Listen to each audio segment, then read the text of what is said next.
Welcome back to my journey in the hills of North Bengal. As of now, it's just been tea, tea and more tea.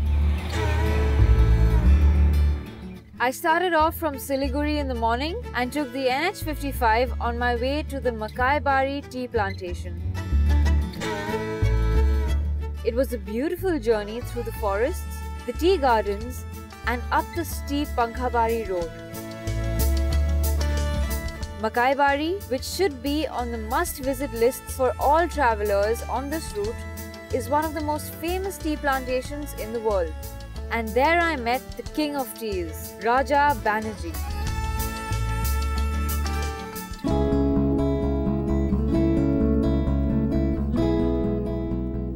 My next destination is Bijanbari, which is on a slight detour from the road to Darjeeling. However, we will be following the NH55 till Ghum, where I will turn away from the road to Darjeeling. The road to Ghum is not in the best condition.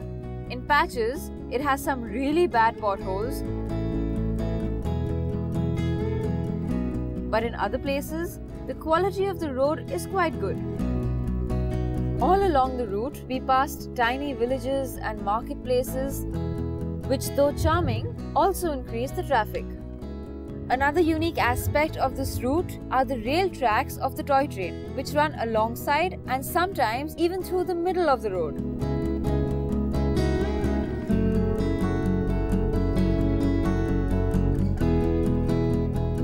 So I'm getting into Ghum now, and I think it's probably the highest point of my journey.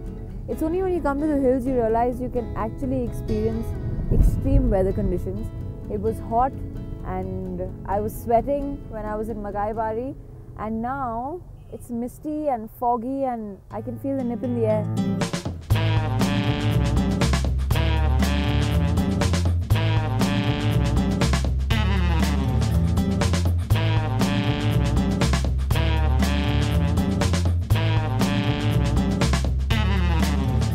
So this very cute station in the middle of the road is a station for the toy train. The toy train is actually the Darjeeling Hill Railway, and this station is famous for being the second highest station in the world at around 7,400 feet. Sadly, I couldn't catch a glimpse of the toy train.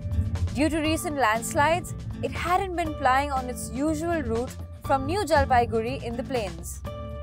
It does make a trip to and from Kurseong, but I had missed catching it on its journey. From Ghum, I'm taking a slight detour away from the road to Darjeeling to a little riverside town called Bijanbari. The road to Bijanbari is a narrow hill road called the No Road. The road most of the way is really bad. In fact, it is one of the worst roads we had ever encountered. So I've finally entered Bijanbari in one piece, where Baichung is on his campaign trail for the upcoming elections. It's going to be really interesting to see him in a whole new field. Three-time Indian Player of the Year, Baichung was described as God's gift to Indian football. A Padma Shri awardee, Baichung is India's youngest ever goal scorer and was also the most capped Indian footballer. Recently, he decided to join politics and is campaigning for the upcoming election. Baichung was playing in an exhibition match in Bijanbari, and because there was a shortage of space, I literally had to drive onto the football field to meet him.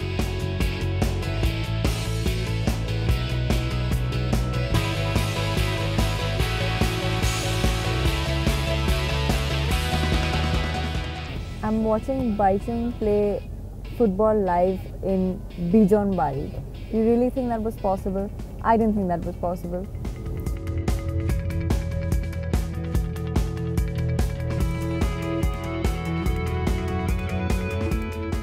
He doesn't look like much of a politician now, does he?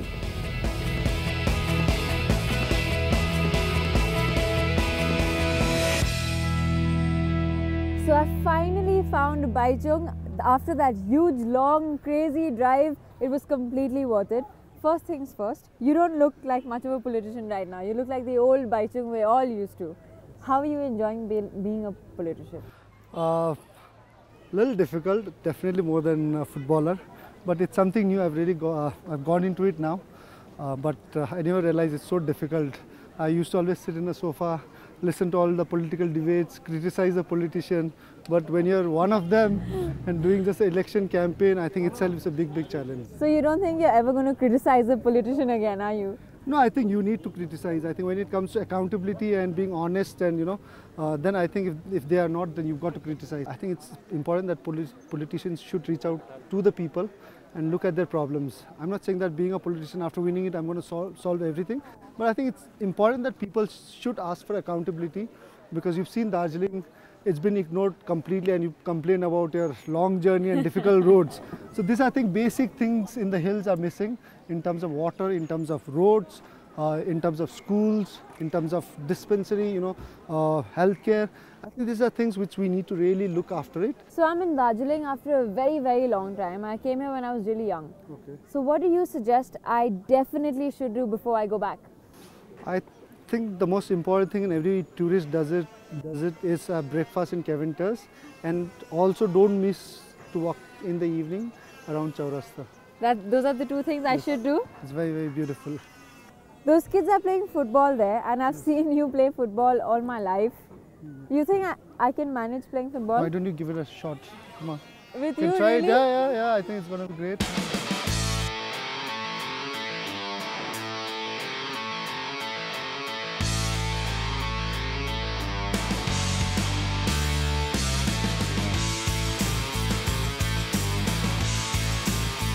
Baichung even decided to give me some tips on how to play football. I really don't know how good I was, but hey, at least I can boast about the fact that I played football with Baichung Bhutia.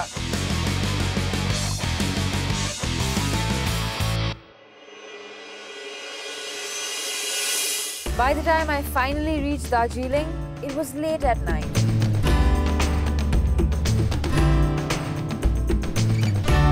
But I was up early to walk a little bit around town. Now and then, one does get glimpses of the beautiful colonial hill station Darjeeling used to be.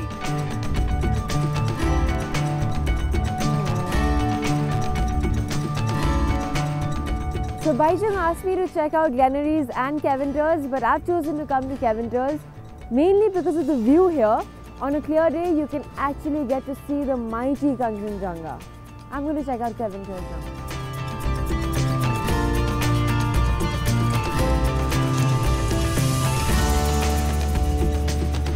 Sadly, the Kanchenjunga was not visible, but I did order myself a wonderful alfresco breakfast.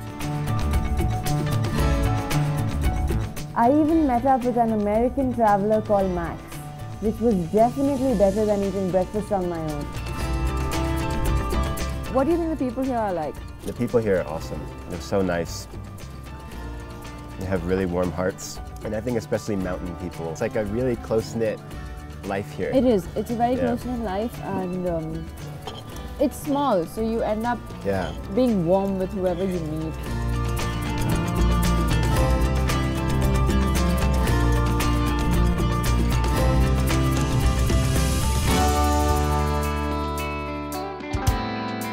Like most eventful and good journeys, mine too had come to an end.